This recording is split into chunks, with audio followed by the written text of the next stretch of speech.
여러분 반갑습니다. 부산인재평생교육진흥원 특강 프로그램 진행을 맡은 김소희입니다.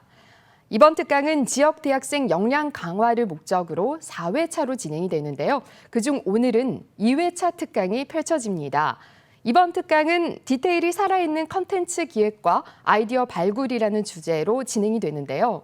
여러분들이 평소에 즐겨보는 TV 프로그램, 또 유튜브, 나아가서 새로운 플랫폼이 정말 많이 생겨나고 있습니다. 이렇게 많은 플랫폼 가운데 가장 중요한 건 바로 컨텐츠가 아닐까 하는 생각이 드는데요. 이렇게 컨텐츠 제작을 위해서 심혈을 기울여서 정말 세심하게 혼신의 힘을 다해서 만들어내고 있습니다. 자, 오늘 특강 해주실 분은요, 바로 심우경 PD님이신데요. 많은 컨텐츠를 제작하고 있고요. 다양한 시도를 하고 있는 분입니다. 여러분들도 정말 잘 알고 있는 집밥 백선생, 플레이어, SNL 코리아, 그리고 최근에는 트리키즈 온 더 블럭, 바퀴 달린 입까지 정말 많은 제작을 하고 계신 분인데요. 심우경 PD님의 특강 지금부터 본격적으로 시작합니다. 안녕하세요. 스튜디오 와플에서 터키즈 온 더 블럭과 바퀴 달린 입을 연출하고 있는 심우경이라고 합니다. 먼저 이렇게 온라인으로 이제 학생분들 그리고 이제 컨텐츠 제작을 꿈꾸는 여러분들을 만나게 돼서 너무 영광이고요. 제가 도움이 될 수 있으면 어떤 방식으로든 돕고 싶어서 이렇게 어려운 자리임에도 불구하고 얼굴을 노출하면서까지 이렇게 진행을 하게 됐습니다. 일단 기본적으로 아까 이제 사회자분께서 오프닝에서 말씀하셨듯이 이제 디테일이 살아있는 콘텐츠 제작 뭐 등에 대해서 좀 생각을 좀 많이 해봤는데 결국에는 이제 콘텐츠가 어떻게 하면 재미있게 만들 수 있을지 그거에 대해서 많이 고민을 해봐야 되지 않을까 이런 생각을 해서 간단한 PPT를 만들어서 왔습니다. 그래서 이제 PPT 제목은 콘텐츠 재밌게 만드는 법이라고 뭐 거창하게 써놨는데 어떤 얘기를 할지 되게 고민이 많았어요. 근데 제일 먼저 콘텐츠업을 이제 직업으로 삼고자 하는 분들에게 자그마한 희망을 드리고자 한다면 PPT를 이렇게 좀 허접하게 만들어도 자기 밥값은 하고 산다는 걸 먼저 보여드리기 위해서 좀 이게 현장이었으면 터지는 건데 이게 여기 앞에 3명이 있거든요. 한 명도 안 터집니다. 어쨌든 요새 콘텐츠가 어떤 콘텐츠가 재밌고 어떤 흐름으로 진행되는지 트렌드도 알아보고 그리고 뭐 이런저런 얘기들을 할 건데 다행히 편집이 되니까 그리고 여기 제가 쭉 써왔거든요. 이제 대부분의 PD가 이제 달변가라고 생각해서 보통 섭외를 하시고 이런 특강을 의뢰를 하시는데 저를 포함한 되게 많은 PD들이 다 말을 누구 앞에서 잘 못해요, 사실. 그래서 되게 외골수고 그냥 사회성도 굉장히 떨어지는 사람인데 그래서 지난번에 강의할 때도 약간 초반에 이랬거든요. 뒤에 가면 좀 괜찮아지는데 다시 이것도 편집될 것 같고 자 이제 그래서 어떻게 하면 콘텐츠를 재밌게 만들 수 있을까 이거에 대해서 어제부터 고민을 해서 오늘 이제 부산에 내려오는 기차 안에서 막 정리를 많이 해봤습니다. 그래서 첫 번째 하고 싶은 얘기는 요새는 이제 누구나 콘텐츠를 만들 수 있다고 생각을 해요. 어쨌든 뭐 지금 유튜브 시장이나 뭐 유튜브 말고도 여러 무료 플랫폼들이 많은데 옛날에 이제 방송이나 OTT 시장 뭐 그런 데들이 갖고 있던 이제 기술적인 뭐라고 해야 되죠? 진입 장벽들이 엄청나게 낮아졌기 때문에 콘텐츠를 만들기가 되게 쉬워졌어요. 오히려 되게 먼 옛날로 돌아가자면 이제 최초의 영화는 이제 플랫폼에 들어오는 기차였거든요. 사람들은 그걸 보고도 컨텐츠라고 생각을 했고 한편의 영화라고 생각해서 지금까지 이어지고 있는데 어쨌든 그래서 지금 당장 핸드폰을 갖고 가족의 사진을 찍거나 영상을 찍어서 유튜브에 올려도 그게 컨텐츠가 되는 시대가 왔습니다. 물론 그 안에 어떤 전달하고자 하는 메시지나 뭐 내용들이나 아니면은 보는 이들로 하여금 어떤 감정을 불러일으키는 그런 작용들을 해야지 컨텐츠로 이제 생각을 하겠지만 어쨌든 지금 시장은 굉장히 쉬워진 상황이에요. 근데 이제 누구나 만들 수 있는 만큼 그 누구도 재밌는 거를 만들기는 굉장히 어려워진 시장입니다. 사실 지금 뭐 먹방만 봐도 뭐 수십 가지의 먹방이 생기고 있고 그리고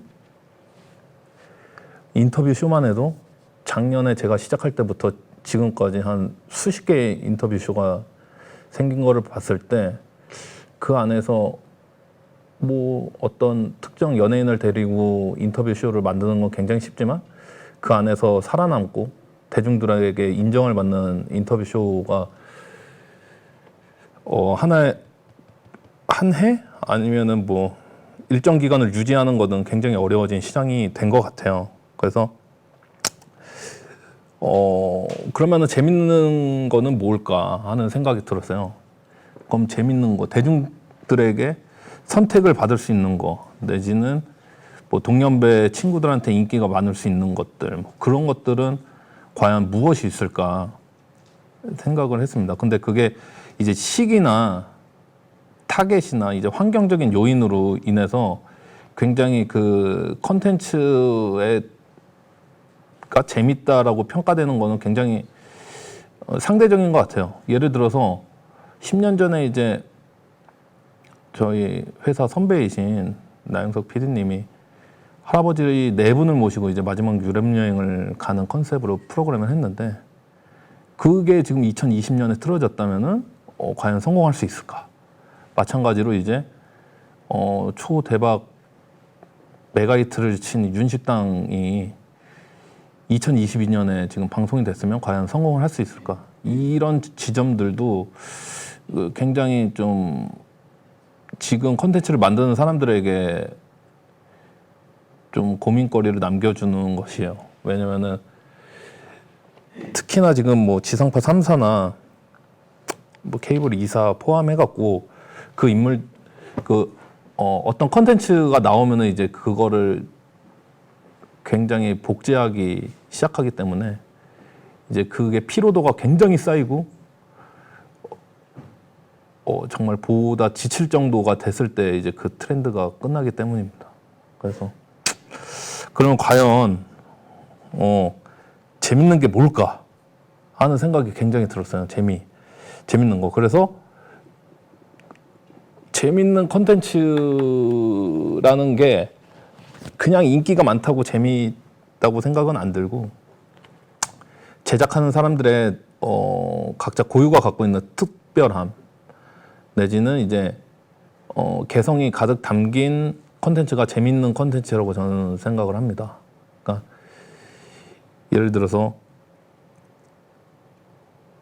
지금 이제 몇 년 전부터 트로트 바람이 불고 있는데 방송계에서는 거의 트로트 프로그램이 거의 1순위로 편성이 되고 있거든요. 근데 이제 그게 과연 재밌는 것일까? 아니면 그냥 시청률이 잘 나오기 때문에 만들어지고 있는 콘텐츠인가? 그거에 대한 생각을 되게 많이 요새 하고 있고요. 그렇다면 시대를 막론하고 재밌는 콘텐츠들의 공통점은 무엇일까?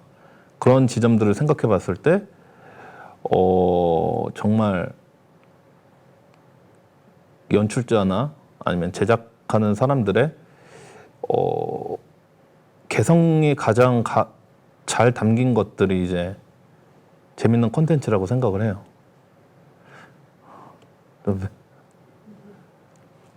그래서 뭐 예를 들어서 뭐라고 해야 되지? 이런 좀 개성 있는 컨텐츠들의 특징은 이제 몇 년이 지나서 다시 봐도 재미가 있거든요. 그걸 볼 때, 그렇다면 재밌는 것들은 어떻게 해서 탄생되느냐. 그 방법을 좀 설명을 하고 싶었는데, 그걸 어제부터 계속 그냥 고민을 해봐, 결과, 드러나기 위해서는 이제 각자 만드는 사람들의 한 명 한 명의 고유 들어가야 되기 때문에 만드는 법은 되게 제각각일 것 같아요. 만드는 사람에 따라서. 근데 이제 하지 말아야 될 것들은 꼭 있더라고요. 예를 들어서 이어가서 할 얘기들인데 지금 방송을 하고 방송사에 이제 한 10년, 11년째가 되고 있는데 잘 만드는 사람들의 특징들은 되게 천차만별이에요. 어떤 인물들은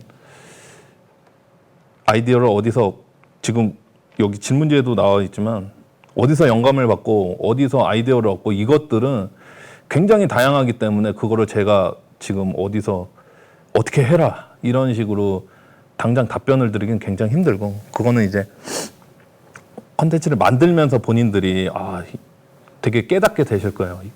이럴 때 아이디어가 오는구나. 자기만의 스타일들이 생길 텐데 그게 아니고 그냥 근데 이런 말을 해도 되는지 모르겠는데 청소년도 좀 있잖아요. 여기서 비속어도 섞여요. 하여간에 감없이 못 만드는 사람들의 가장 큰 단점은 자기의 개성이 아예 없고 남의 거에 따라서 만들기 급급하고 뭐 뒤에도 나오지만 유행하는 것만 만든 사람들이 대부분입니다. 그래서 그 하지 말아야 될 것에 대해서 얘기를 해볼게요. 첫 번째는 트렌드에 민감하지 않아야 됩니다. 네, 이거 되게 많은 뭐 학교에서든 아니면은 인터넷 매체에서든 뭐 트렌드에 굉장히 민감하게 반응해서 이제 대중들이 원하는 것들을 갖다 만들어라 뭐 이런 말들이 되게 많은데 제 생각은 완전 180도 반대입니다. 트렌드에 민감하게 되는 순간 가장 개성이 없어지는 것 같아요. 그래서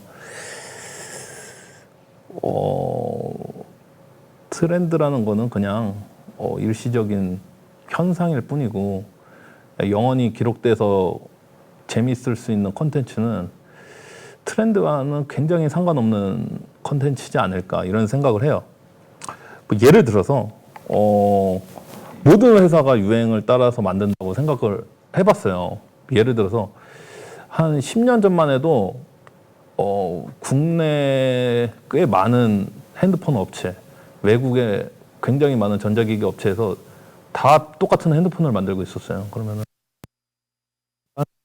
특색이 아니잖아요. 어떤 제품을 써야 될지 그 디테일은 조금씩 차이가 있지만 결국에 거기서 제일 강자들만 살아남게 된단 말이죠. 그래서 트로트도 마찬가지예요. 트로트도 요새 지금 다시 또 트로트에 뭐가 만들어지고 있는데 트로트 가수들의 뭐 이런 재미나 뭐 이런 것들은 뭐 차치하고서라도 이제 트로트라는 컨텐츠가 이제 40, 50대, 50, 60대 구매력이 있는 시청자들에게 인기가 많다 보니 지상파도 그렇고 케이블도 그렇고 모든 사람들이 트로트 컨텐츠를 만들고 있어요. 그러다 보니 이제 기억에 남는 거는 제일 첫 번째 오리지널 프로그램이 제일 기억에 남겠죠. 그러면은 그 뒤에 쫓아오는 모든 컨텐츠들은 다 잊혀지기 마련이고, 아마도 그거는 이제 망한 컨텐츠로 기록이 되겠죠. 그래서 저의 과거를 또 되돌아봤어요. 10년 동안 어떤 컨텐츠를 만들었는지. 그래서 제가 11년 동안 망했던 TV 프로그램들이에요. 이게 그 두 개 그 근거는 안 망한 거고요. 망한 프로그램을 또 나열해 보니까 대부분이 이제 트렌드를 따라갔던 거였더라고요. 첫 번째로 제가 망했던 프로가 이제 생방송으로 했던 세월간이라는 프로인데, 이거는 그때 당시 이제 아프리카 TV 초창기 뭐 이럴 때였어 갖고, 이제 인터넷으로 쌍방향으로 시청자들의 이 시키는 것들을 막 수행하고, 아시는 사람들이 있을지 모르겠는데 너무 옛날 거여서, MC는 이수근, 은지원, 김종민인데 그 세 얼간이들이 나와서 이제 대결을 하거나 또 시청자들이 시킨 것들을 할 때도 있고, 그 실시간으로 투표를 해서 막 내기를 하고 막 이랬던 콘텐츠인데, 그때 당시 이제 인터넷 방송이 시작될 무렵이어서 그때 뭐 다음팟이랑 아프리카에서 이런 콘텐츠들을 많이 했기 때문에 우리도 한번 해보자. 그래서 했다가 시원하게 망했고요. 두 번째 거는 이제 시간탐험대라고, 그때 또 이제 1박 2일로 대표되던, 무한도전 1박 2일로 대표되던 이제 야생 버라이어티, 뭐 이제 되게 고생하고 힘들고 뭐 이제 복불복해서 밖에서 자고 막 이런 게 유행할 때였어요. 근데 저거를 최극단으로 가져갈 수 있을 게 뭐가 있을까? 그래서 이제 출연자 6명을 시간 여행을 보내서 조선시대에 살게 하든지 이제 과거의 시간, 한반도의 과거의 시간에 살게 하는 프로였습니다. 근데 이제 소기의 목적은 달성했는데, 출연자들을 개고생시키는 건 목적은 달성시켰으나 저것도 굉장히 그냥 시간에 묻혀버렸죠. 모든 프로그램은 프로의 제목을 따라가는데 그냥 시간 탐험만 하다 끝난 프로였고요. 이 촉촉한 오빠들이라고 이것도 좀 말할 때마다 진짜 촉촉해지는데, 이것도 이제 그때 당시에 이제 힐링 깜짝 카메라 뭐 이런 것들이 유행을 했었습니다. 2015년 초일 거예요. 2014년 말, 2015년 초. 그때 이제 예를 들면 무슨 그 연애 조작단 뭐 이런 것처럼, 그리고 또 무슨 감동 몰카 해갖고 뭐 외국에 사는 유학생들한테 엄마의 밥이 전달되고 뭐 이런 비디오 클립들이 유행하면서 이걸 방송에서 한번 해보자. 그래서 제작비만 엄청 쓰고, 그 사람을 놀래키는 데는 진짜 돈이 많이 듭니다. 다 몰래 해야 돼서 제작비가 2배 이상 드는데, 그래서 굉장히 그냥 저희의 눈가가 촉촉해졌던 프로그램이고요. 그리고 뒤에 2개는 되게 잘 됐고요.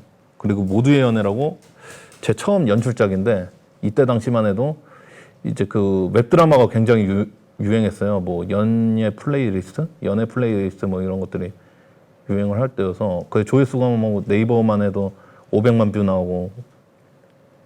근데 그때 또 이제 그냥 TV에서 연애 그 웹드라마 같은 걸 할 수 없기 때문에 TV 포맷을 좀 차용하고자 해서 거기다가 그때 당시 유행했던 마녀사냥을 섞어갖고, 이게 굉장히 좀 엽기적인 포맷인데, 그 웹드라마처럼 드라마가 이어지다가 그 주인공이 어떤 카페에 들어가면 거기 마녀사냥 토크가 열려요. 그런 굉장히 끔찍한 혼종의 프로그램이 나왔었는데, 그거는 2가지 유행을 다 따라가려다가 더 이제 최악의 상황이 나타났던 거죠. 갑자기 망한 프로 얘기하니까 너무 착잡해지고 자신감 더 없어지고 있는데 뒤에 2개 거는 생각하겠습니다.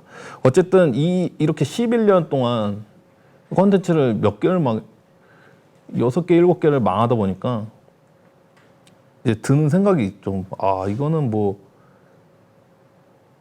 어쨌든 이제 트렌드라는 거는 트렌드일 뿐이고, 트렌드를 만드는 거는 사실 이제 재밌어서 선택받은 콘텐츠가 트렌드가 되는 거지, 트렌드를 쫓아간다고 대중들의 선택을 받는다는 생각은 생각이 안 들었어요. 이때부터.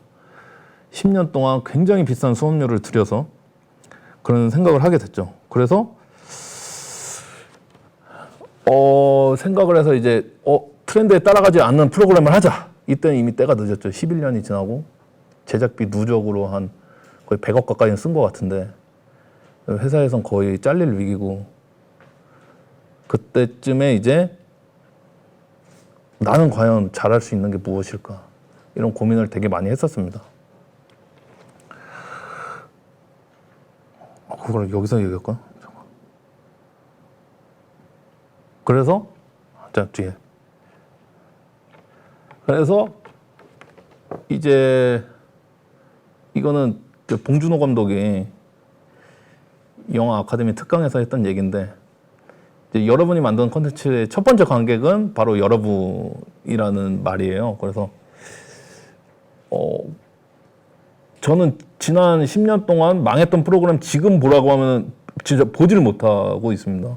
굉장히 부끄럽고 그때 만들 때 내 자신이 너무 초라하고 와 그때 왜 그따위 생각을 해갖고 이런 사생아가 나왔지 하는 생각이 드는 것 같고 못 보는데 지금 터키즈 온 더 블럭 1회를 봐도 저는 지금 뒤집어지면서 웃거든요.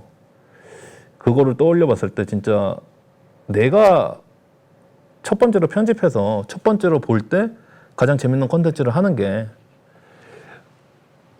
가장 중요하지 않나. 그게 재밌는 콘텐츠가 아닐까 하는 생각이 들었습니다.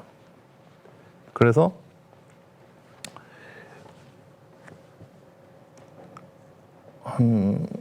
작년 한 여름쯤에 그런 콘텐츠가 뭐가 있을까 하다가 굉장히 가볍게 지금 여러분은 안 보이시겠지만 저 뒤에 있는 김우경 작가와 함께 이용진을 만나러 갔어요. 카페. 근데 이제 우리 셋이서 만나서 할 수 있을 게 뭐 있을까 하다가 되게 가볍게 던진 몇 마디들 커피 한 잔 마시면서 우리는 과거에 잊혀졌던 인물들 아니면은 세상에 빛을 바라보지 못하는 인물들을 찾아가서 그들을 양지로 꺼내는 컨텐츠를 하면 어떨까 이렇게 한마디를 하고 헤어졌습니다. 그리고 나서 한 이틀 고민하고 다시 만났을 때 어떤 생각이 들었냐면 그냥 당시만 해도 이제 이용진이라는 인물은 대중들에게 좀 낯선 인물이었어요, 사실. 왜냐면은 코미디 프로를 자주 했었고, 그러다 보니까 되게 매니아층 외에는 되게 낯선 인물이었는데, 낯선 인물을 인터뷰를 하러 가면은 사람들이 더 이제 보지 않을 것 같아서, 그러면 거기에 친숙한 캐릭터를 하나 입혀보자. 이걸로 입이 모아졌고, 그래서 이용진 씨가 그때 굉장히 애착을 갖고 있는 터키 아이스크림 장수의 캐릭터를 넣어서 심지어 본인이 이름도 정해져서 왔어요. 그래서 이 터키즈 온 더 블럭을 이제 패러디한 터키즈 온 더 블럭으로 본인이 제목까지 가져와서 그게 시작이 됐던 것 같습니다. 근데 지금은 사람들이 그 말을 많이 들어서 익숙하지만 그 카페에서는 저랑 이용진, 김우경 작가까지 해서 터키즈 이 한마디가 너무 재밌었거든요. 그거는 진짜 집에 가서 잠들 때도 웃겨갖고 막 단체방에 계속 문자로 남겼는데 그래서 이건 무조건 된다. 이건 무조건 된다는 심정으로 만들었습니다. 그래서 하고 싶은 얘기는 내가 재밌어야 된다는 거예요. 결국에 이거 남들이 봤을 때 재밌을까? 이거는 아무 신경을 안 쓰셔도 된다. 내가 생각했을 때 이거는 되게 재밌다. 오늘 봐도 재밌고 내일 봐도 재밌고 엄마랑 봐도 재밌고 여자친구랑 봐도 재밌으면은 그게 진짜 재밌는 콘텐츠다. 이렇게 생각을 합니다. 그렇다면 내가 재밌는 게 무엇일까? 나는 뭐 때문에 재밌고 어떤 걸 만들어야 될까? 이거에 대한 고민이 되게 많잖아요. 그래서 되게 생각을 해봤어요. 자, 본인이 재밌는 콘텐츠를 어떻게 찾아야 되냐. 결국 이게 아이디어를 찾는 방법인 것 같다고 생각이 듭니다. 근데 이제 제일 첫 번째로는 나는 누구인가 이거에 대해서 굉장히 고민을 해봐야 돼요. 나는 그동안 어떻게 살아왔고 어떤 친구들 안에서 어떤 재미를 느끼면서 살아왔는지. 왜냐면은 지난 10년 동안 제가 프로그램들을 하면서 저는 제가 저를 속이고 저는 굉장히 뭐 예를 들어서 10년 전에 응답하라 1997이 방영됐을 때 나도 그때 당시에 인물이니까 그때 당시를 살아왔으니까 나도 저런 거 찍을 수 있는데 나도 저거 재밌게 만들 수 있는데 이런 생각을 했던 것 같고 또 한 5년 전, 6년 전만 해도 TVN에서는 굉장히 이제 힐링을 해서 편집으로 이제 뭐라고 해야 되지? 그런 따뜻한 감정을 전달하는 그런 편집을 잘하는 PD들이 되게 인정을 받고 존중을 받았어요. 그래서 나 역시도 저런 거 되게 잘할 수 있는데 하면서 스스로를 속이면서 안 되는 거를 계속 했던 것 같아요. 그러다 보니까 되게 자신감도 없어지고 그때 당시만 해도 이제 코미디를 하는 사람들에 대해서 코미디 프로그램을 좋아하는 거에 대해서 굉장히 좀 약간 뭐라 해야 되지? 천시? 뭐 그런 게 있었는데 어쨌든 저를 속이고 막 그런 것들을 좋아했죠. 힐링물 내지는 여행, 밥하는 거. 지금도 이제 그거는 이제 싫어지기 시작했는데 그게 왜냐면은 그들에게 속았다기보다는 제 스스로가 굉장히 한심했어요. 예능 PD라는 거는 일단 사람들에게 재미를 줘야 된다고 생각을 하는데 왜 나는 밥하고 어디 여행 가고 힐링하고 이런 것들을 좋아했을까? 막 이런 생각을 하면서 나는 누구인가에 대해서 굉장히 고민을 하게 됐습니다. 그래서 내 어릴 적에는 맨날 이제 주말에 하던 개그 콘서트 유행어 따라하면서 친구들이랑 놀러 다니고 그리고 뭐 장난치는 거 좋아하고 뭐 웃기는 거 좋아하고 그랬었던 것 같아요. 그래서 나는 누구인가 굉장히 중요한 것 같습니다. 컨텐츠를 만들 때. 왜냐면은 아까 전에도 얘기했듯이 내가 봤을 때 재밌는 거는 진짜 내가 그동안 살아오면서 뭘 재밌게 왔는지 알아야 되거든요. 그리고 그 다음은 이제 나는 무엇을 좋아하는가. 그러니까 이건 굉장히 포괄적인 개념인데 어떤 행위를 할 때 좋아하는가도 있고 진짜 어떤 사물을 좋아하는가 어떤 뭐 어쨌든 좋아하는 감정은 언제 생기느냐 이거에 대해서 되게 중요시 생각해야 돼요. 제일 중요한 거는 컨텐츠를 찍고 편집하고 뭐 후반 작업을 하고 이런 것들을 좋아해야지 이제 컨텐츠를 만들 수 있거든요. 근데 그게 싫으면 빨리 이 지금 보시는 유튜브를 끄시고 딴 일을 찾으셔야 되고 가장 중요한 거는 무엇을 좋아하는가. 이거는 이제 소재에 대한 문제인 것 같아요. 어떤 컨텐츠를 만드느냐에 대해 찾는 계기가 될 것이라고 생각하고 그 다음은 이제 어떤 컨텐츠를 만들고 싶은가. 이것도 마찬가지예요. 우리가 그동안 살아오면서 예를 들어서 이 장르가 될 수도 있고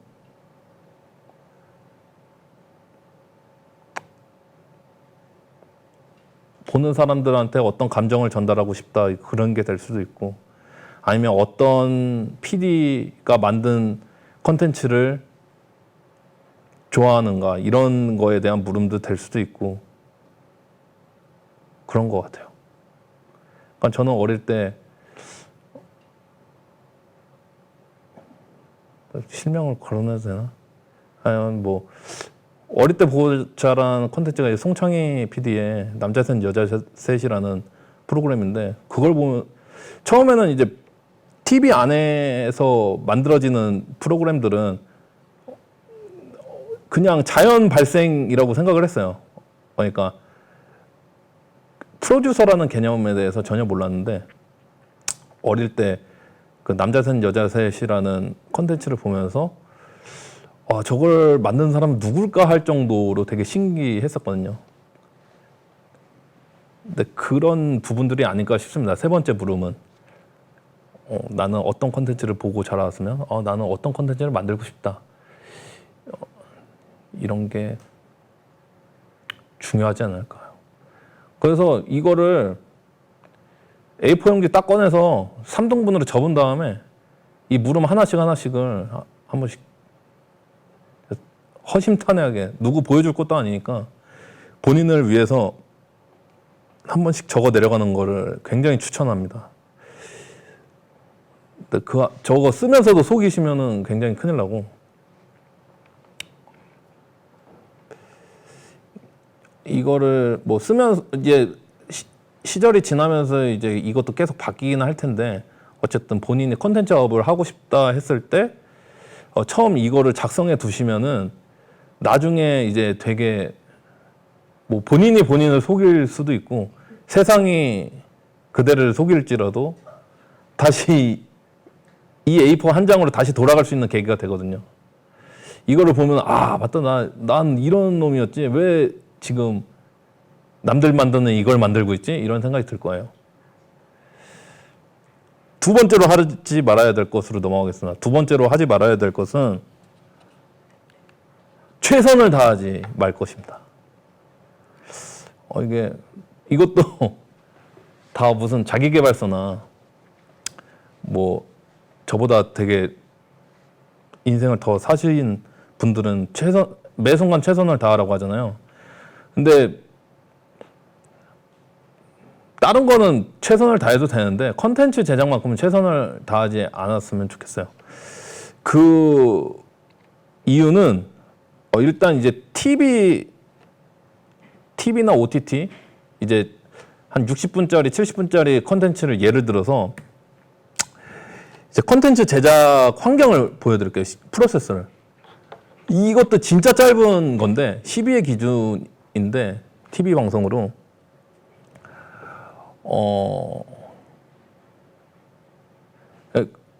먼저 서두부터 말씀드리면 컨텐츠 제작은 굉장한 장기 레이스이기 때문에 이게 매 순간순간 최선을 다하기가 힘들거든요.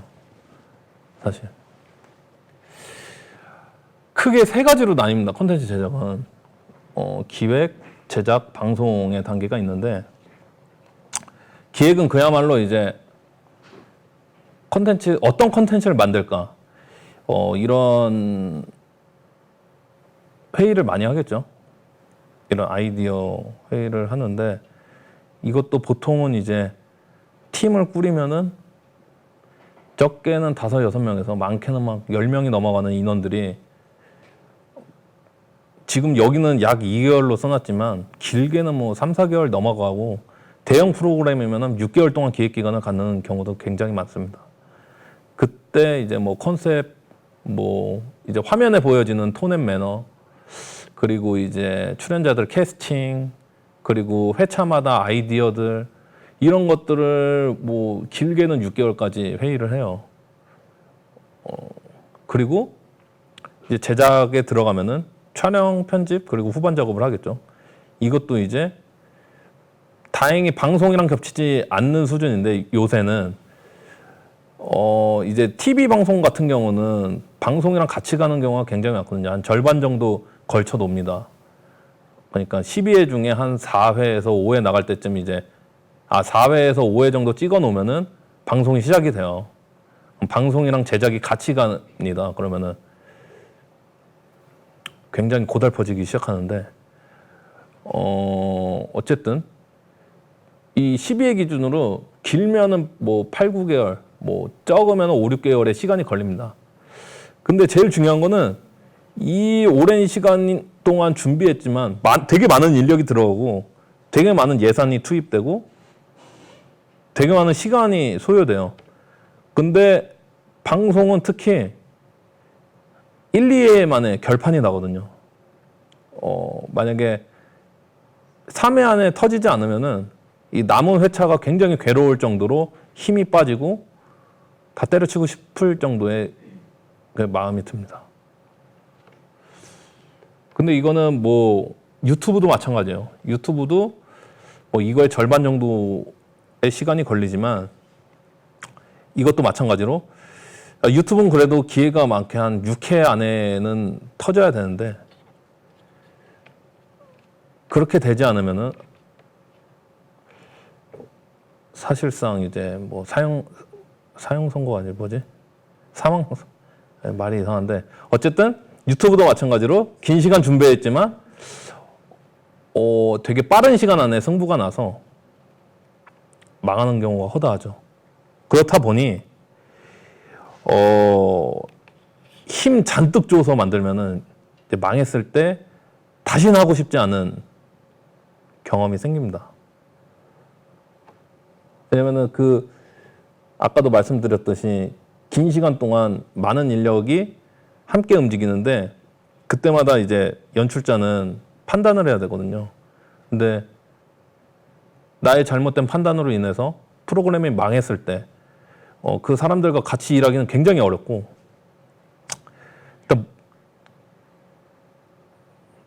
일단 사람들을 피하게 되고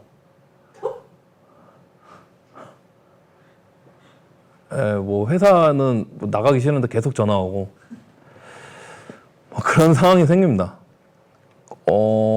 그래서 이제 아까도 말했듯이 매 순간 최선을 다하는 것도 좋지만 제 경험상 최선을 다하지 않았으면 좋겠어요. 이거는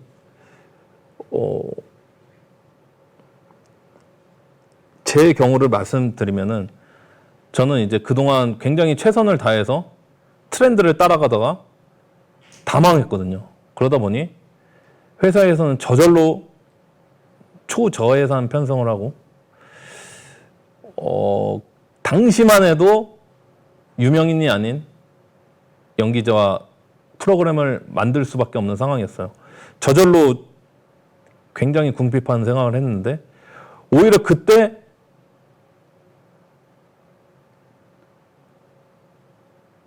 제가 하고 싶은 걸 할 수 있었던 것 같아요. 되게 자유롭게. 반대로 말해서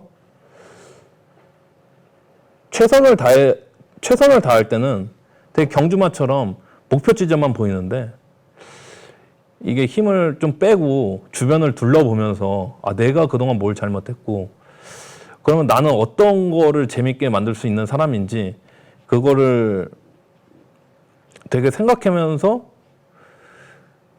되게 대충 만들었던 것 같아요.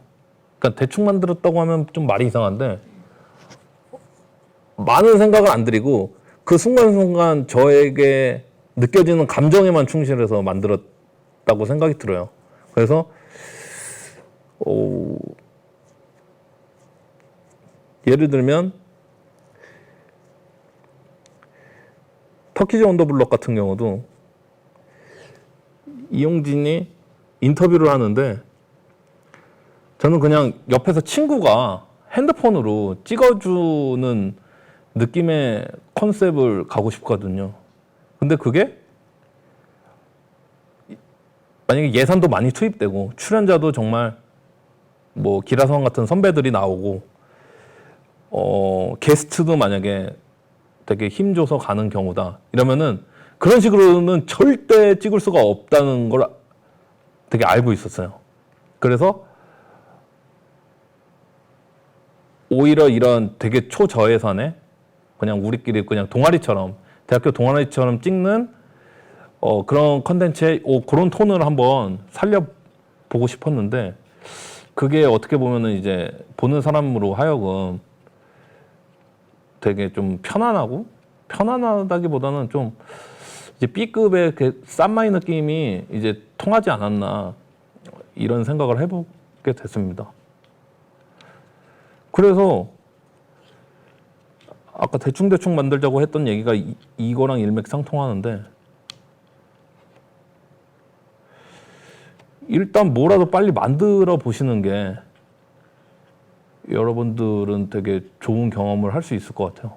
그러니까 나는 기획도 되게 완성된 기획, 완성된 제작진, 완성된 출연자 이거 갖고 시작을 하면은 그거 만들어지는데 한 15년 걸리거든요. 근데 일단 당장 친구를 데리고 나가서 그냥 핸드폰으로 뭐라도 찍어보면서 시행착오를 겪는 게 좋지 않을까. 왜냐?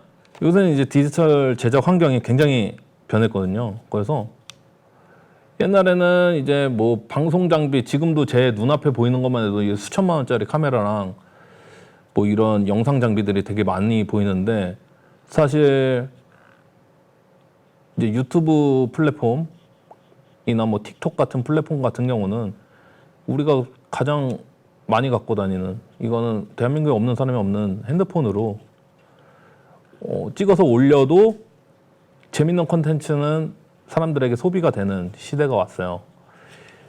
옛날에는 뭐야 이거 그냥 홈비디오 같은 것들, 그거는 이제 무슨 주말 아침에 KBS에서 틀어주는 뭐 그런 홈비디오 쇼에서나 볼 수 있는 것들이 지금 굉장히 사람들이 열광하는 시대가 왔죠.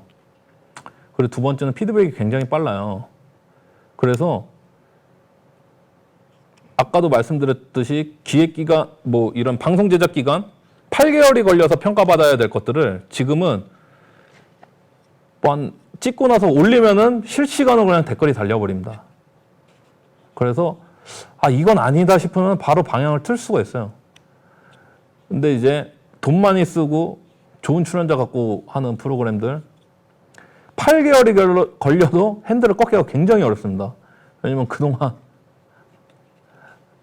해둔 것들이 있기 때문에 자기는 이게 망할 걸 알면서도 거기로 가야 돼요. 그런 지점에서 방송 환경과 디지털 제작 환경이 굉장히 달라졌기 때문에 일단 한번 찍어보는 걸 추천드립니다. 그래서 제가 이 챕터에서는 마지막으로 하고 싶은 말은 일단 뭐라도 만들어보고 시행착오를 겪는 게 중요하다. 제 주변 친구들 중에 맨날 입에 발린 말이 로또 당첨되고 싶다, 이런 얘기를 해요. 근데 정작 로또를 안 사거든요. 로또를 안 사고 로또가 되고 싶대. 일단 로또를 사셔야지 로또가 터집니다.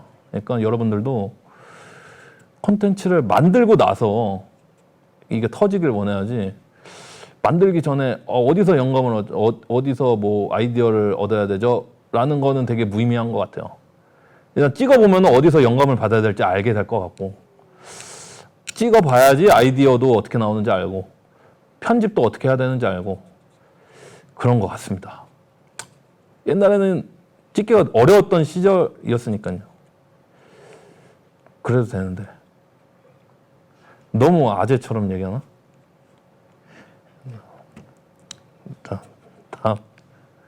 다 세 번째, 자신 믿지 말 것. 절대 하지 말아야 될 것. 자신을 믿지 말 것. 이게 무슨 아까 나를 잘해야 된다고 하더니 뭐 갑자기 자신을 믿지 말래 막.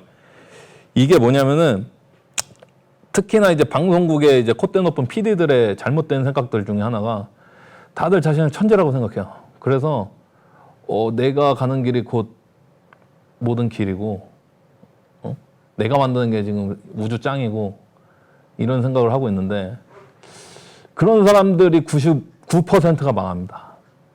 아니, 이거는 100%가 망합니다. 100%. 100%가 망하는데, 그 이유는 아까도 말했듯이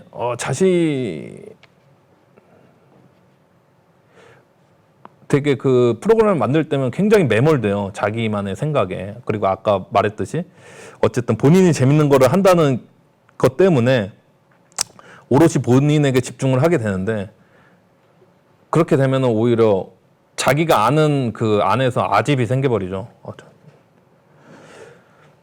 그래서 자신을 믿지 말라고 하는 거는 어떤 뜻이냐면, 콘텐츠 제작은 되게 많은 사람의 공동 작업이에요. 그래서 진짜 예능 프로그램 제가 제일 큰 거 했을 때가 이제 플레이어라는 프로인데, 그때는 현장 스텝이 120명까지 됐었고, 그 현재는 한 6명 정도? 그래도 이게 결코 혼자서는 절대 만들 수 없다는 거죠, 컨텐츠는. 컨텐츠라는 것 자체는 본인이 만들 수도 있겠지만, 공동 작업을 추천드리는 겁니다. 왜냐면은 이제 주변에서 제3자로 본인을 서포트해주는 인물들이 반드시 있어야 돼요.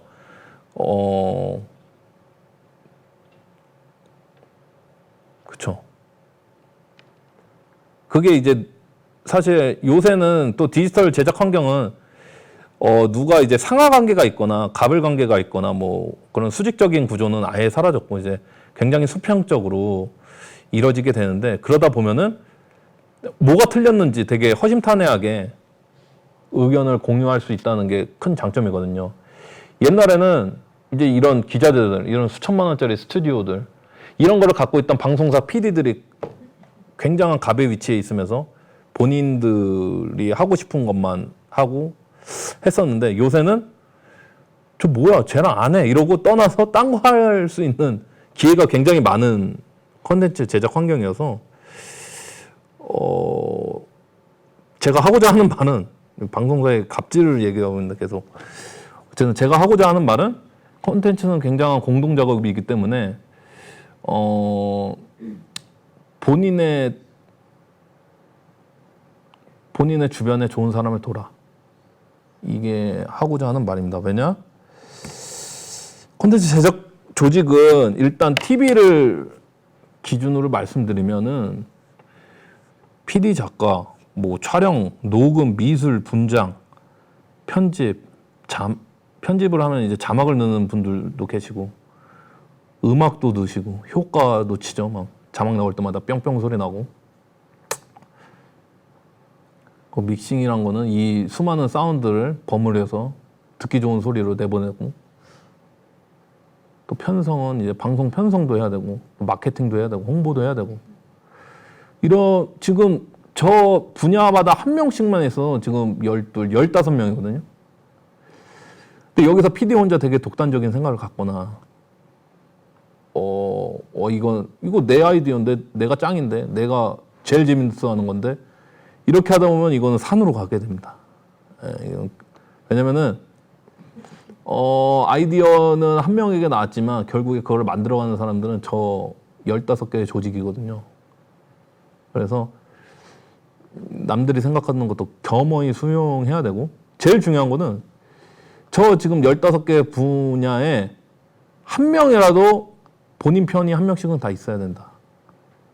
그게 없으면 컨텐츠를 만들 수가 없어요. 그러니까 이거는 이제 방송 기준이고 여기서 잠깐 좀 지워볼까? 아니 제게 아니네. 여기서 PD 작가 PD 작가도 그냥 합칠 수도 있어.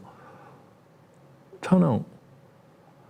그 못해도 한 3명은 필요하지 않을까 싶어요. 녹음기도 들어야 되고 촬영기도 들어야 되고 그러면은 연출자 있어야 되고 3명은 있어야 되거든요.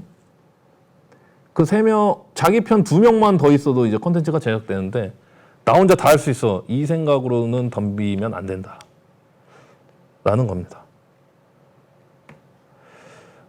그래서 자신을 과신한테 채 콘텐츠를 만들면 어느새 배가 산으로 가고 있다. 라는 거예요. 이게 어떤 드라마를 찍을 때 아까 말했듯이 되게 수평적이라고 했잖아요. 지금 요 앞에는 그 굉장히 큰 TV가 한 대 있는데 드라마 촬영 현장에 가도 이런 영상 장비가 하나 있습니다. 그리고 카메라가 찍고 있는 걸 보고 있어요. 그러면은 원래는 거기 연출자가 앉아서 이게 연기가 오케이인지 아닌지 아니면은 연기를 다시 하라고 하든지 뭐 이런 디렉션용으로 이제 영상 장면을 갖다 놓는데 그 뒤에 수많은 사람들이 있습니다. 그래서 제일 짜증나는 거 일단 그 연기자 스타일리스트 그 연기자한테 그거를 동영상을 찍어서 보여줘야 된대. 그래서 옆에서 계속 동영상 찍는 소리가 나. 딸깍딸깍. 근데 그러다가 뭐야? 잠시만요. 집중이 안 되는데.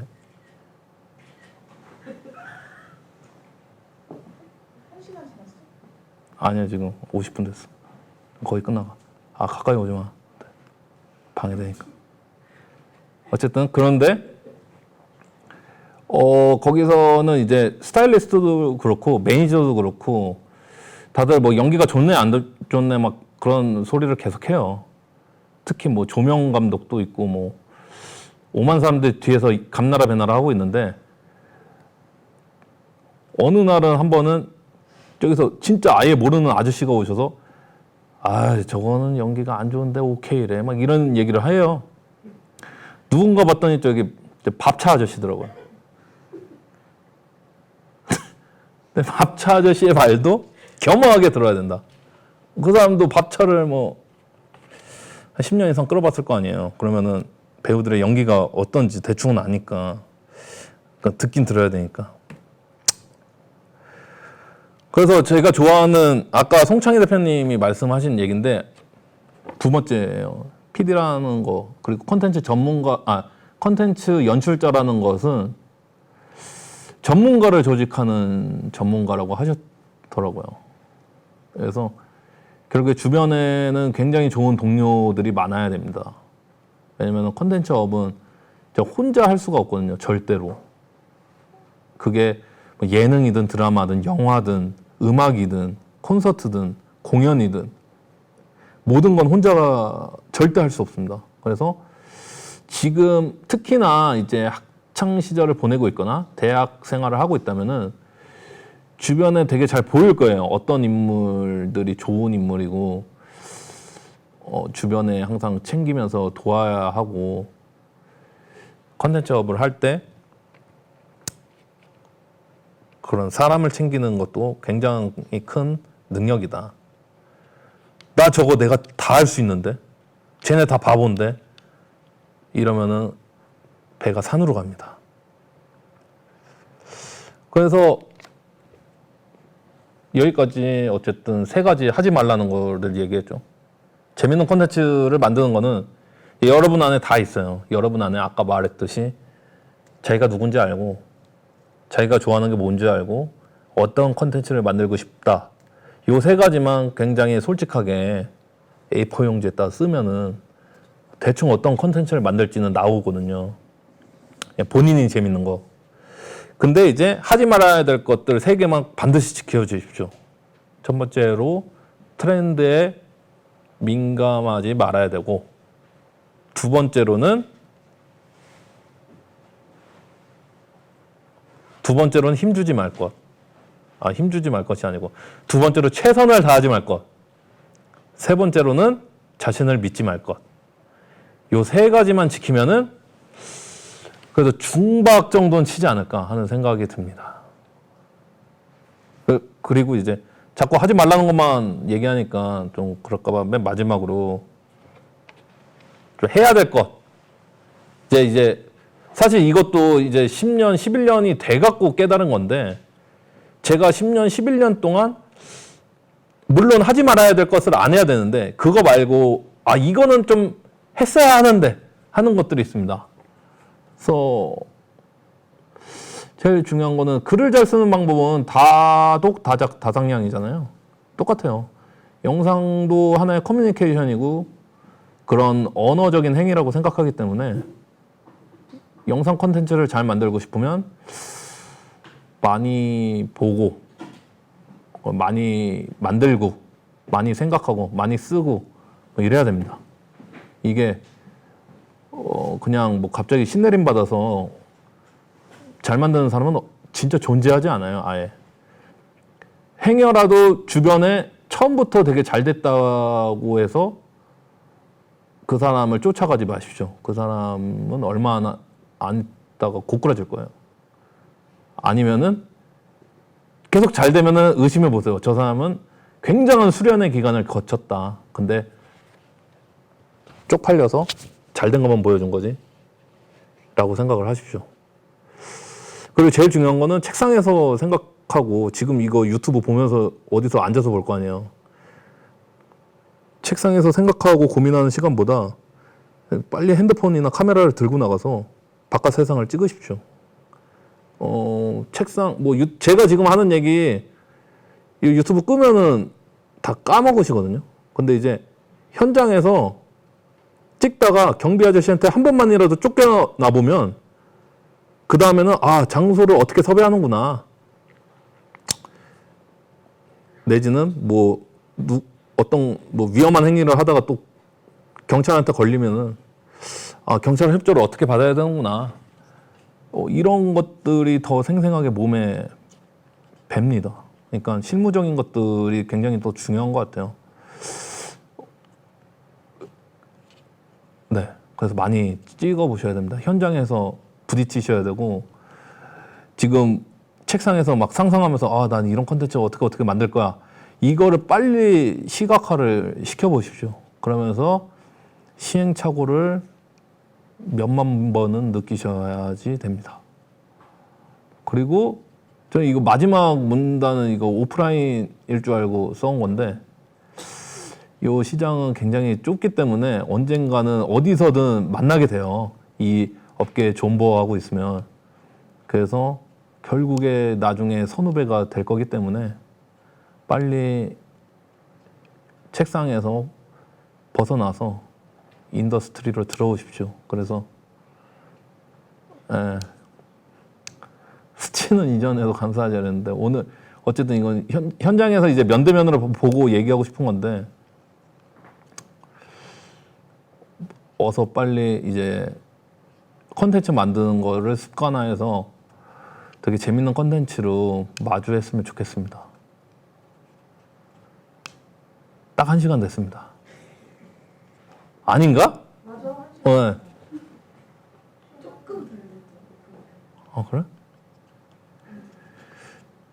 이상입니다.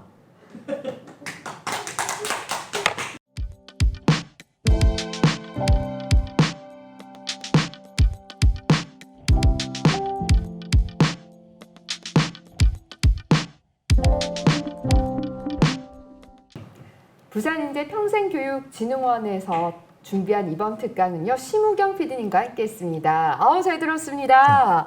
네, 디테일이 살아있는 컨텐츠 기획과 또 아이디어 발굴이란 주제로 특강을 해주셨는데요. 저도 방송인으로서 공감 가는 부분들이 굉장히 많았어요. 그래요? 네, 그 가운데 또 딱 네. 기억에 남는 게 이게 참 개성이 잘 담겨야 한다. 네, 그 부분이 참 인상적이었어요. 네. 그리고 하지 말아야 할 3가지. 네. 여러분들도 기억하고 계실 것 같아요. 첫 번째 뭐였죠? 바로 트렌드에 민감하지 말 것.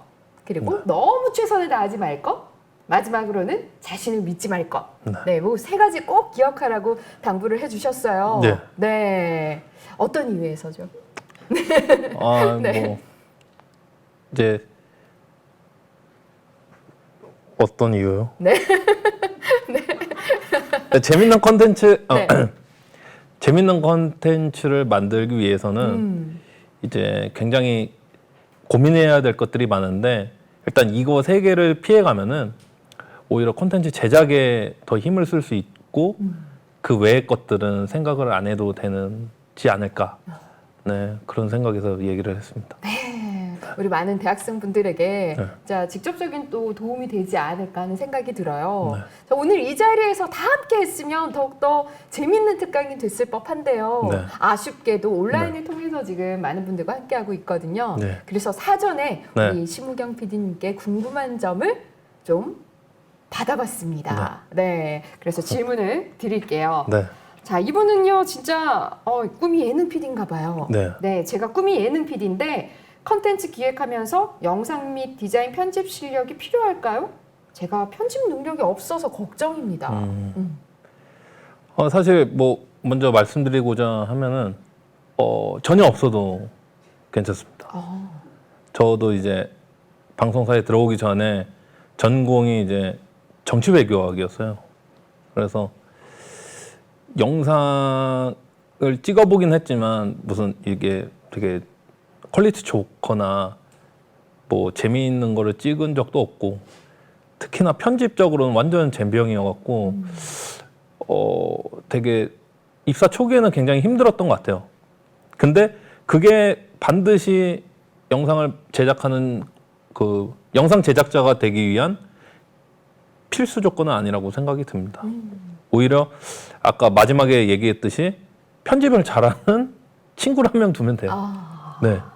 오히려 컨텐츠가 나아가야 할 방향이나 아니면은 본인이 어떤 컨텐츠를 하고 싶은지 그런 소재를 찾고 그걸로 스토리텔링을 하는 방법을 더 연구하는 게 컨텐츠 제작자로서는 훨씬 더 필요한 자격이지 않을까 생각이 듭니다. 네. 그런 스킬들은 또 실전에 부딪혀서 하다 보면 충분히 네네. 네, 늘 수 있는 방법이니까 그렇죠. 너무 고민할 필요는 없겠다. 네. 이 말씀이시죠? 그렇습니다. 네. 자, 다음 학생은 어떤 질문을 줬는지 네, 제가 또 질문을 읽어드릴게요.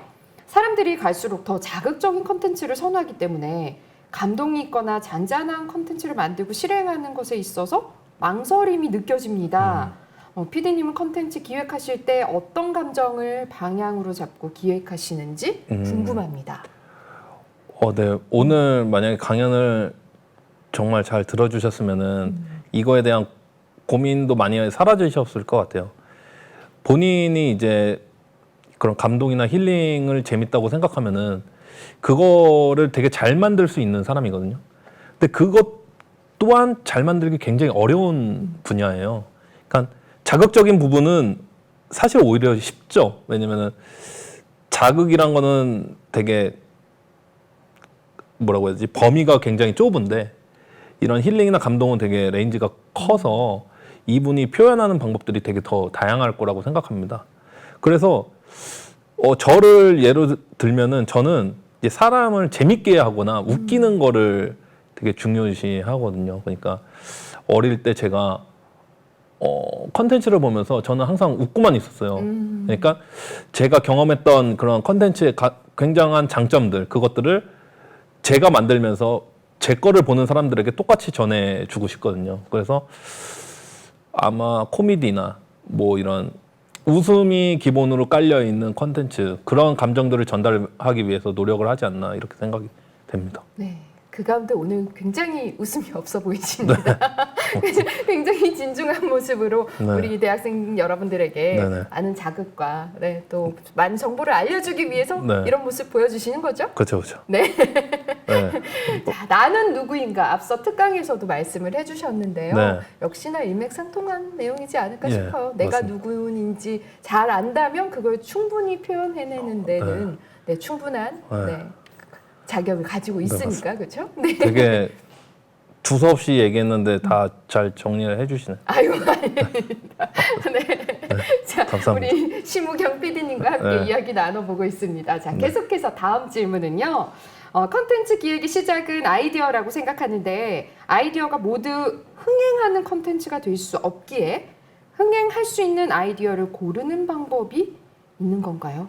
컨텐츠 기획의 시작점을 알고 싶습니다. 그러니까 이것도 마찬가지로 정말 제가 재밌는 게 이제 가장 큰 아이디어라고 생각하는데 예를 들어 아까 말했던 터키즈 온 더 블럭 같은 경우는 뭐라고 해야 될까?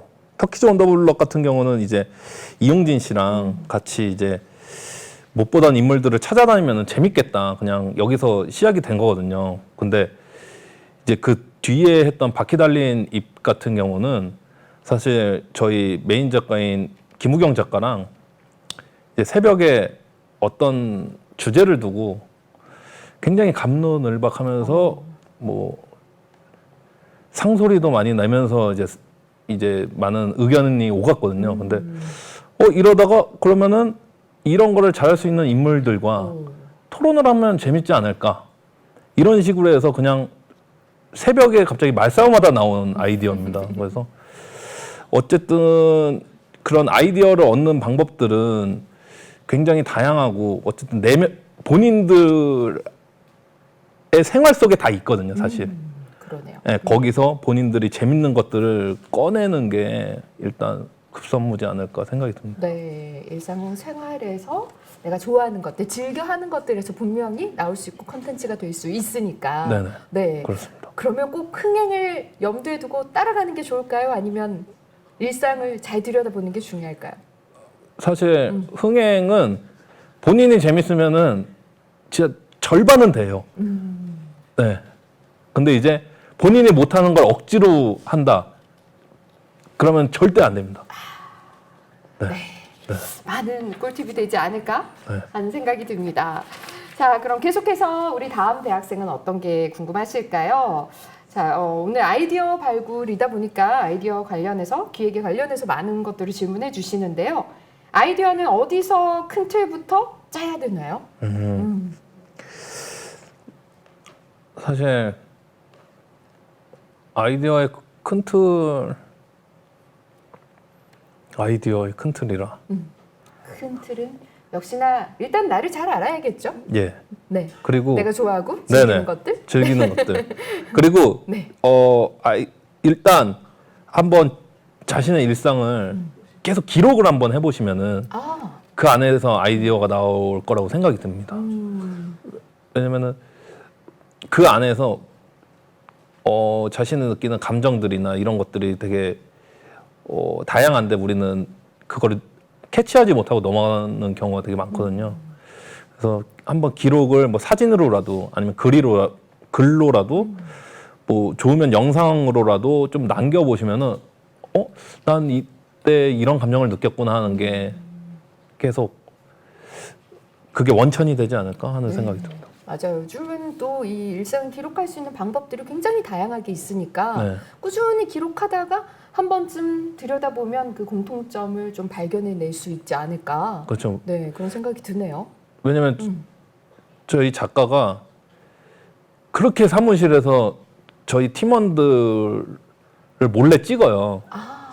그거를 이제 SNS에 이렇게 올리고 이러는데 사실 그런 앵글, 그런 카메라 워킹들이 너무 재밌어서 오.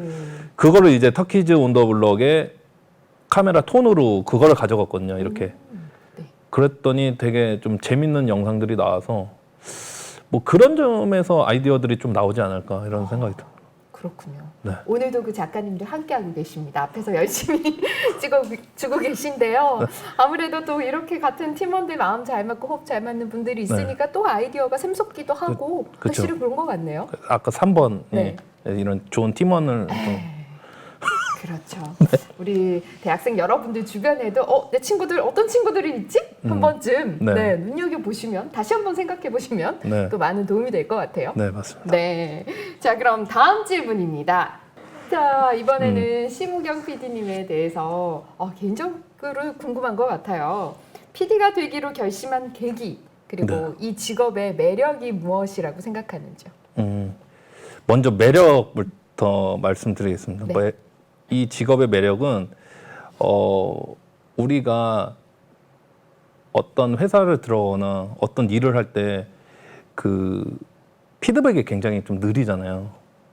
근데 이제 이거는 방송 그 다음 날부터 피드백이 바로 옵니다. 그래서 예를 들어 TV 방송을 할 때는 그 다음 날 7시 40분에 시청률표가 도착을 네. 해요. 근데 이게 굉장히 하루하루 성적표를 받아보는 게 떨리고 벅찬 일이긴 하지만 이만큼 되게 재밌는 게 없는 것 같아요. 물론 되게 잘 돼야 재밌지만 네. 그리고 또 잘 되다 보니까 너 되게 재밌다. 너가 만드는 거 재밌다. 너네 팀 되게 재밌다. 이런 칭찬을 받는 것들이 이 직업의 매력인 것 같아요. 예를 들어서 제가 무슨 핸드폰을 만들거나 자동차를 만들었을 때 네가 만든 자동차 정말 좋더라. 이 말보다는 너가 어제 만든 TV 프로그램이 너무 재밌더라. 너가 만든 유튜브 콘텐츠 너무 재밌더라. 이게 이 직업의 매력이지 않을까 생각이 듭니다. 네. 대답이 좀 됐나요? 네. 본인이 생각하는 매력이니까요. 네, 충분히 그래서 동감입니다. 네. 그래서 이 직업을 생각하게 된 계기도 마찬가지로 그거였던 것 같아요. 제가 어렸을 때 정말 집에 되게 외톨이로 집에 있을 때마다 저를 되게 재미있게 위로를 해준 게 TV 프로그램이고 가끔은 부모님이 돼주기도 하고 선생님이 돼주기도 했는데 나도 누군가한테 그런 사람이 될 수 있지 않을까 이런 생각에서 이 직업을 택하게 된 것 같아요. 누군가를 즐겁게 네. 만들어주고 싶다. 네. 네. 어릴 때부터 이제 개그 프로 보고 하시면서 TV 보시면서 많이 웃고 즐겼던 게 쭉 남아 있는 것 같아요. 네네. 네. 그렇습니다. 자, 그러면 다음 질문 드리겠습니다. 자, MC 등 섭외 어려움을 어떻게 해결하시나요? 아, 네. 이거는 굉장히 좀 어려운 건데, 네. 사실 이제 그건 되게 좀 뭐라고 해야 되지? 상투적인 말이긴 하지만 진심이 통하면 어. 된다. 진심이 통해야 된다라고 생각이 돼요. 옛날에 이제 SNL을 할 때 이제 새로운 시즌이 들어가면서 이제 되게 좀 큰 배우를 모시고자 했었어요. 그래서 제가 그분의 촬영 현장 및 무슨 인터뷰 장소, 제작 발표회 뭐 이런 공적인 공간마다 이제 플랜카드를 들고 찾아갔습니다. 한번 모시고 싶다고. 네. 물론 그 시즌에는 못했지만 되게 후에 출연을 해주셨거든요. 또 그 얘기도 거론을 해주시고 그런 지점에서 이 MC나 무슨 출연자들이나 뭐 연기자들을 모실 때는 굉장히 진심이 통하고 또 이제 연출자나 제작자의 그런 방향이나 그리고 어쨌든 그분도 출연하시면서 얻어가는 게 있으셔야 되기 때문에 이런 합을 되게 잘 맞추는 되게 복합적인 뭔가 이 화학 작용이 일어나야지 사실 캐스팅이 되거든요. 네. 근데 단연 최고는 진심이 통해야 된다. 네. 그렇죠. 진심이 통해야죠. 네. 그렇게 진심이 통하다 보면 또 일적인 관계가 아닌 네. 또 지인이 되는 거고 친구가 되는 거다 보니까. 네네, 그렇죠. 네. 네. 결국에 내 주변 사람이 또 중요하게 될 수밖에 없네요. 맞습니다. 네. 뭐 계속 실명 거론해서 그런데 예를 들어 나영석 사단이 있고 네. 김태호 사단도 있고 뭐 이렇잖아요. 네. 이런 식으로 연기자들도 되게 믿고 맡길 수 있는 제작진이 굉장히 필요하긴 하거든요, 사실. 그래서 본인의 능력을 올리는 것도 굉장히 중요하고 그 능력을 바탕으로 이 사람한테 진심이 통하면은 캐스팅은 생각보다 수월하다. 이렇게 생각이 듭니다. 말씀 잘 들었습니다. 자, 오늘 이 방송을 보시는 많은 분들 가운데 분명히 이 방송과 관련된 꿈을 가지고 계신 분들이 많을 거예요. 자, 방송과 관련된 직업을 갖는 걸 추천하시나요? 이거는 개인적으로? 비추천합니다. 왜일까요? 이거는 굉장히 고통스럽고 그리고 아까 전 질문이랑 거의 비슷한 맥락인데 시작하면서 자기의 작품을 할 때까지 매일 거절당하고 매일 괄시당하고 매일 평가받아야 되고 이런 직업이거든요. 그러니까 5, 6년을 항상 평가를 당하는 입장으로 살아야 돼요. 그러다 보면 굉장히 괴롭잖아요. 네. 근데 이 모든 것을 다 이겨내고 견뎌내고 자기 것을 재밌게 만들어내면은 굉장히 좋은 직업인데 네. 그 앞선 한 5, 6년, 길게는 7, 8년의 시간이 굉장히 괴롭기 때문에 사실 정말 자신 있는 사람만 들어와야 되는 직업이지 않을까 하는 생각이 듭니다. 굉장히 멘탈이 강해야겠죠? 네, 맞습니다. 그럼 참 이게 양면성이 있는 것 같아요.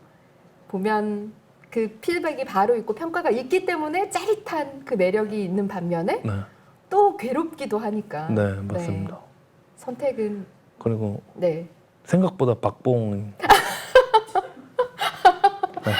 자, 꿈과 희망을 가득 안고 있는 우리 대학생 여러분들에게 굉장히 현실적인 조언을 그렇죠. 해주고 계신데요. 야, 박봉의 기준은 무엇일까요?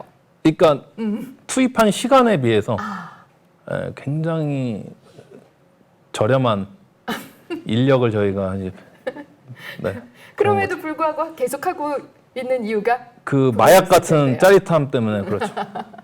네, 돈을 벌고 싶으면 금융권으로 가시면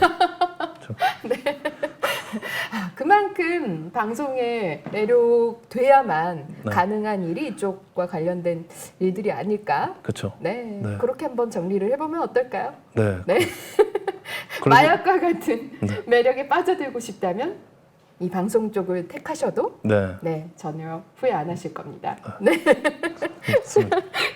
자, 그렇다면 다음 질문은요. 연출을 하는 것에 있어서 가장 우려되는 점은 무엇인가요? 가장 우려되는 점이요. 그러니까 연출이라 하면 사실 현장에 이제 모든 것들을 책임을 지고 판단을 해야 되는 사람이거든요.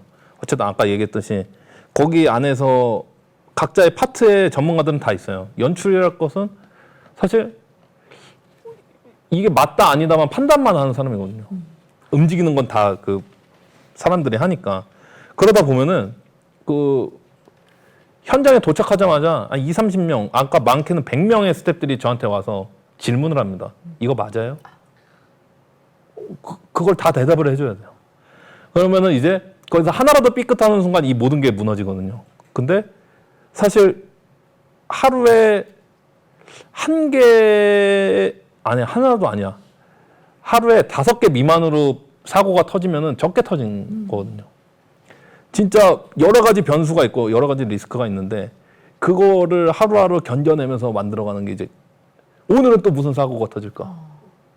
오늘은 한 번은 어떤 예능, 큰 예능의 첫 촬영인데 출연자가 그날 아침에 안 온대요. 안 온다고 전화가 왔습니다. 네. 이거를 어떻게 누구를 구해서 근처에 있는 어떤 연예인한테 전화를 해서 어떻게 오라고 할까? 여기서부터 이제 시작이 되는 거거든요. 그래서 항상 촬영장에 나갈 때는 오늘 아무 사고도 터지지 말아라. 그래서 기도를 하면서 나갑니다. 네. 오늘 여기 오면서도 그랬어요. 아무 사고. 재밌게 녹화가 됐습니다.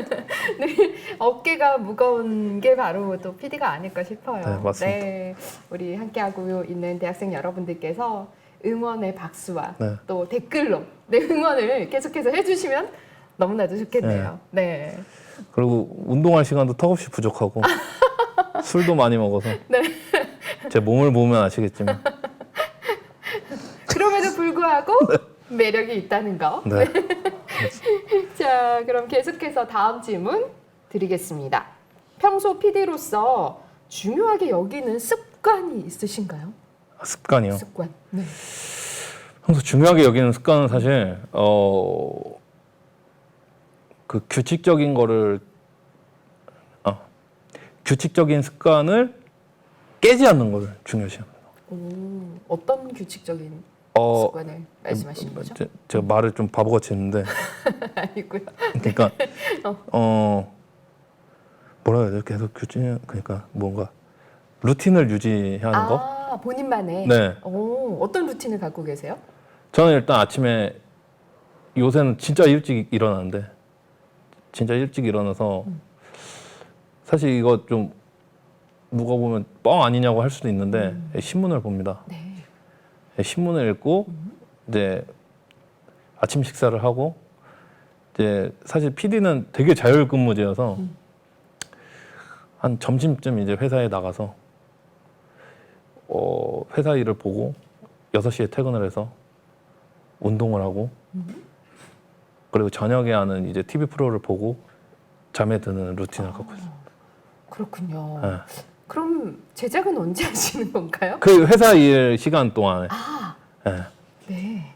점심 때부터 네. 퇴근 전까지. 네네. 아, 그런데 그게 계속 똑같이 반복되기는 일의 특성상 좀 어렵지 않으신가요? 그러니까 깨지 않으려고 노력을 하는데 아, 매일 깨지고 있습니다. 그래서 나의 계획은 이러하나 네. 네. 어쩔 수 없이 깨지는 부분이 많지만 항상 마음속에는 똑같은 루틴. 네, 맞습니다. 네. 이번에 브로커를 찍은 고레다 히로카즈 감독이 한 얘기예요. 새로운 영감은 루틴에서 나온다. 이상입니다. 네. 자, 그러면 다음 질문도 방금 내용에 이어서 영감이라는 단어가 나왔는데요. PD님께서는 어디에서 영감을 받고 컨텐츠를 기획하시나요? 역시나 루틴대로 네네. 행하다 보면 그렇죠. 다른 거 뭐 하고 싶으신 질문 하나 더 할까요? 이거 너무 겹치니까. 네. 좋습니다. 자, 그러면 디테일한 아이디어에 해당 디테일을 최대한 살려낼 수 있는 인물을 생각해내는 것도 이게 포함이 되는 건가요? 물론이죠. 사실 아까도 이제 뭐 바퀴 달린 입을 예로 들었지만 네. 어떤 컨텐츠를 생각할 때 사실 인물을 중심에 두고 컨텐츠를 생각하는 경우가 굉장히 많았어요. 네. 그래서 바퀴 달린 입을 시작할 때도 사실 뭐 인물을 짜다가 되게 평범해질 수 있는 토론 회의임에도 불구하고 거기에 활용 점정으로 부산의 자랑 곽중빈이 투입되면서 이건 되게 재밌는 토론이 될 수 있겠다 이런 생각을 했었거든요. 네. 그것처럼 그런 디테일 사실 디테일한 연출이 아니죠. 캐스팅도 연출이니까. 그러면은 그런 디테일을 잘 살려줄 수 있는 우리가 어쨌든 아까도 말했듯이 아이디어만 머릿속에 돌고 있던 거를 어떤 인물을 통해서 시각화를 시켜야 되잖아요. 그 인물까지 생각해내는 게 아마 연출의 역할이지 않을까 이런 생각을 합니다. 그렇습니다. 네, 자 이렇게 오늘 심우경 PD님과 함께 여러분들의 질문에 대한 대답까지 함께 해봤는데요. 정말 많은 도움이 되고 좀 유익한 시간이 됐으면 하는 바람입니다. 자 오늘 심우경 PD님 네. 많은 분들이 앞에서 함께하지 못해서 아쉬움이 있겠지만 네. 그래도 마지막으로 우리 지역 대학생 여러분들에게 하고 싶은 말이 있다면 한 말씀 해주시죠. 네, 먼저 일단 이렇게 만나 뵙게 돼서 너무 좋았고요. 예능 PD의 임무면은 되게 재밌게 강의를 했어야 되는데 이게 제가 긴장도 많이 하고 좀 벌벌 떠는 스타일이어서 되게 아재스럽게 그냥 충고만 하다 간 것 같아서 너무 죄송합니다. 그래서 좀 아쉬운 부분이 있는데 만약에 좀 뭐 개인적으로 뭐 이메일을 보내시던가 댓글을 보내주면 정말 정성껏 대답을 해드리겠습니다. 또 뭐 어떻게 해야 될까요? 왜냐면 이런 네. 사실 제가 지역 서울에서나 어떤 기업에서 이런 특강이 들어오면 절대 안 하거든요. 근데 이제 지역에 내려오는 이유는 사실 서울에서 겪지 못하는 그런 지역만의 특색을 가진 인물들이 반드시 전 있을 거라고 생각이 들고 네. 이 지역의 인물들이 보는 세상을 바라보는 시각들이 굉장히 궁금하고 그런 컨텐츠들이 어느 순간 되게 대중적이고 재밌는 컨텐츠가 되길 되게 바라는 마음에서 이런 지역 학생들에게 귀감이 항상 되고자 합니다. 그래서 언제든지 도움이 필요하시면은 뭐 이런 특강 말고라도 뭐 이메일이든 댓글로라도 말씀을 드리면은 제가 도움이 되는 한에서 항상 열려 있으니까 말씀을 주십시오. 네. 특강에 이어서 이렇게 토크까지 함께 해주셔서 감사합니다. 네, 저도 감사합니다. 고맙습니다. 네. 자, 이렇게 부산인재평생교육진흥원에서 마련한 이번 특강 심우경 PD님과 함께 했는데요.